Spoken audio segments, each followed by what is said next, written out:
Welcome to Leading with Purpose. I appreciate you for being here and look forward to supporting you on your leadership journey. I acknowledge you for choosing to check out this show. Something attracted you to learn more about how purpose and consciousness create change. Showing up fully is the first step. It takes courage and commitment. Leadership takes many forms in family, community, and in business. It all starts with personal leadership.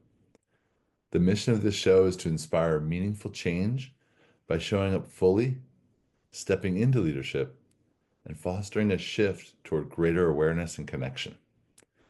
It's important to begin with understanding the power of purpose and how being clear on your divine purpose is foundational for changing lives and elevating consciousness. Leading with purpose is a path toward higher consciousness. When you're clear on your purpose, you can use it as a filter for discernment on all the choices that you have to make. Simply ask yourself in any situation, does this serve my purpose? And then listen with an open heart and trust what you hear. Now, this may take some practice. I know for me, it took a lot of time to understand the difference between the voice in my head and the voice in my heart. Some of the clues usually are about, does this feel light and positive? That usually comes from the heart. If it feels contracting and negative, those are usually your ego, your thoughts. But once you can discern the two and listen to your heart, when you're able to follow that inner guidance and that inner intuition, saying yes to your divine purpose means no to saying 10,000 other things. So trusting your inner guidance can be really challenging, again, especially at first, but it's a muscle that will serve you very well when exercised regularly. Great leaders move beyond fear and ego by connecting to their purpose and then taking inspired action. So it's one thing to get that inner guidance and to know the right thing, but if you understand what the guidance is telling you and then you don't do it, the voice gets fainter and fainter and harder to read and understand. So again, when you get that inspiration and that guidance, you want to make sure to follow through with inspired action. Dr. David Hawkins' Map of Consciousness shows us how shifting from fear to connection can unlock greater potential in our lives. And if you're unfamiliar with Dr. Hawkins' work, it's right here. I highly recommend reading Power versus Force, The Hidden Detriments of Human Behavior. It provides a framework for understanding how consciousness influences behavior and outcomes.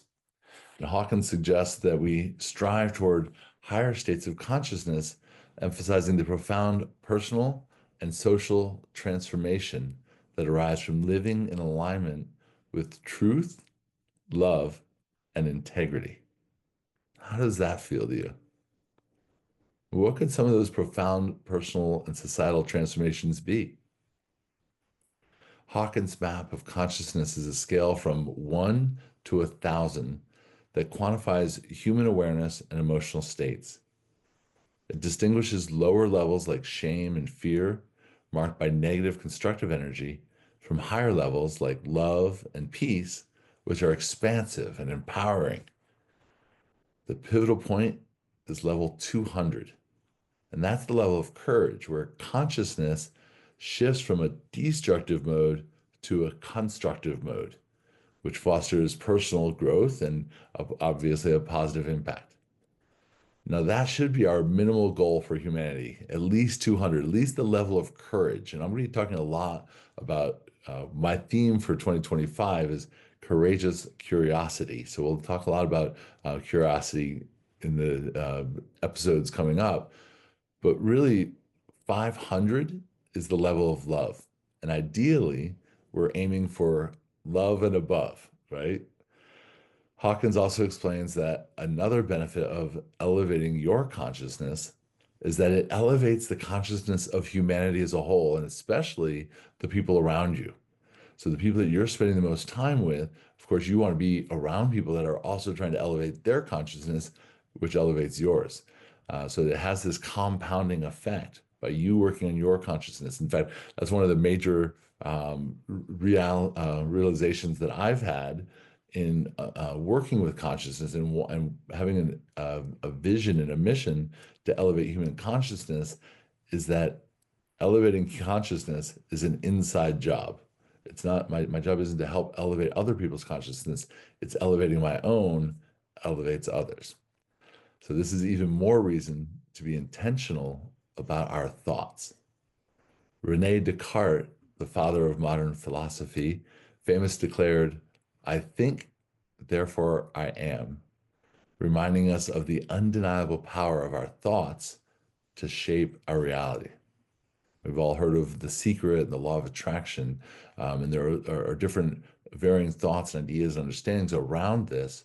What we understand is that we elevate our consciousness through our ability to think, reflect, and choose. Remember, we're talking about taking action. That's the choice part of it. But what happens when we go beyond just thinking and truly align our thoughts with purpose? Again, going back to being very intentional with our thoughts. That's where transformation begins. Elevation of consciousness starts with awareness. Awareness of our thoughts, our beliefs, which are our thoughts in pattern, and our actions, being really conscious of the actions that we're taking. That's how we elevate consciousness. And Descartes, his insights highlight the starting point of consciousness. The starting point is thought itself. But what if we look further? Instead of just acknowledging that I think, therefore I am, what if we ask, what am I thinking? And how do those thoughts align with the purpose that I want to guide my life? Becoming aware of our thoughts and raising our consciousness can move us from fear to connection, which helps us lead with purpose in every aspect of life. And I'm curious to learn what motivates you to elevate your consciousness. What is your why? And what practices are you implementing now, or do you aspire to integrate into your life? If you wouldn't mind, please share in the comments. I'd love to hear, again, what you're working with, how this sits with you, what resonates, what doesn't, what ahas might you have from what I just shared. In our upcoming episodes, I'm going to share personal stories, insights from transformational leaders, and practical steps to lead with purpose and intention. Enjoy the interviews with conscious leaders aligned with my vision, and values to provide more wisdom and resources supporting your leadership journey. In my very next episode, I will share highlights and challenges from my journey that will likely relate to you and that you can learn from. Please check it out and let me know what you think. I appreciate you for showing up for yourself and for those you love. Keep shining your light. Thank you for joining us on this episode of Leading with Purpose. We hope today's conversation has inspired you to lead with purpose and make a meaningful impact. If you're ready to discover where you stand on your leadership journey, I invite you to take the Soulful Leadership Assessment. It's a powerful tool to help you align with your leadership style and your true purpose.